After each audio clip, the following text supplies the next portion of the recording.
UK Prime Minister Boris Johnson visits scene where MP was fatally stabbed in terrorist incident. The murder has shocked the nation and prompted calls for a review of security measures for lawmakers carrying out constituency work.Amess, 69 and a member of Prime Minister Boris Johnson's ruling Conservative Party, died after being stabbed several times at around midday Friday at Belfairs Methodist Church in Leigh-on-Sea, England.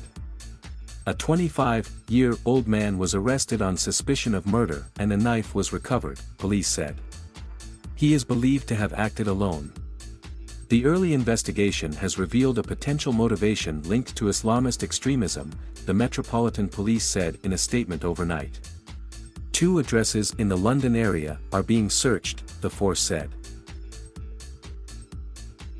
The man arrested is believed to be a British national with Somali heritage, official sources have told UK news agency PA Media. The UK's counter-terrorism command is leading the investigation into the killing, police said Friday. A somber-looking Johnson carried a wreath of pale roses Saturday morning to leave in front of the church where Amess was attacked.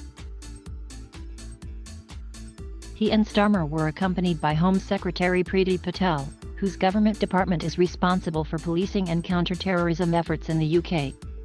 Chief Constable of Essex Police Ben Julian Harrington and Commons Speaker Lindsay Hoyle also carried flowers to the scene. Speaking shortly afterward, Patel paid tribute to Amess as a man of the people and passionate advocate for the people he represented.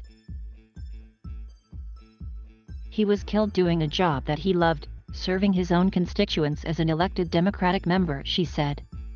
And of course, acts of this are absolutely wrong and we cannot let that get in the way of our functioning democracy.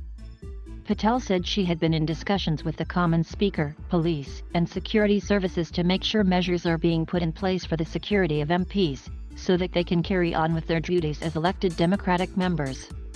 MPs in Britain typically meet with residents in their constituencies face-to-face during surgeries, and it is uncommon for them to have a security detail. Measures to safeguard MPs are always being looked at and have been under review in the past 24 hours, Patel said. She insisted that the democratic need for parliamentarians to be accessible to the people can absolutely be balanced with the need to ensure their safety, and that lawmakers cannot be cowed by any individual as they serve.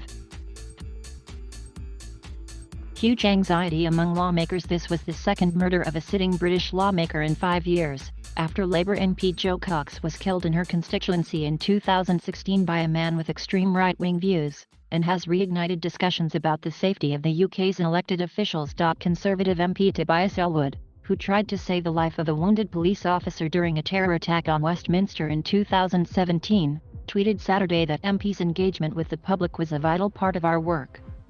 But that there was now, understandably, huge anxiety among his colleagues. Until the Home Secretary's review of MP security is complete, I would recommend a temporary pause in face-to-face meetings, he said. They will also speak to MPs about security arrangements for any events they are planning to attend in the coming days, so the appropriate advice can be provided, the spokesman said in a statement. This will be done under Operation Bridger, a national police operation which provides advice to all members of Parliament and their constituency teams on request. We encourage MPs to immediately report any security concerns to their local police force in order to keep themselves, their staff and members of the public attending surgeries safe, the spokesman said.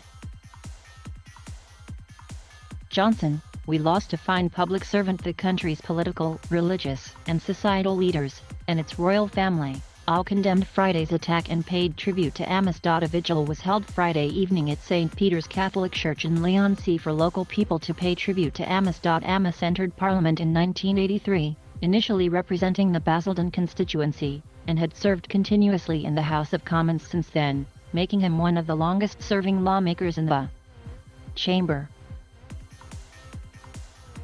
Lawmakers from across the political spectrum spoke Friday of their sadness, concern, and anger that another of their colleagues was killed while meeting with constituents. In a statement Friday from Downing Street, Johnson said the MP was one of the kindest, nicest, most gentle people in politics. David was a man who believed passionately in this country and in its future, Johnson said. We lost today a fine public servant. Starmer wrote on Twitter, horrific and deeply shocking news. Thinking of David, his family, and his staff. Flags outside Parliament were lowered to half-staff after Amess' death. Amess was knighted in 2015 for his political service. He supported Britain's departure from the European Union, and his main areas of expertise were animal welfare and pro-life issues, according to a biography on his website. He was not considered a controversial politician, and despite the length of his tenure, he was not a widely known political figure in the UK. In a book he wrote last year about being an MP, Amess said Cox's murder was totally unexpected and the event had changed the way MPs interact with members of the public, particularly in relation to constituency surgeries. These increasing attacks have rather spoilt the great British tradition of the people openly meeting their elected politicians, he wrote. I myself have over the years experienced nuisance from the odd member of the general public at my own property. We regularly check our locks.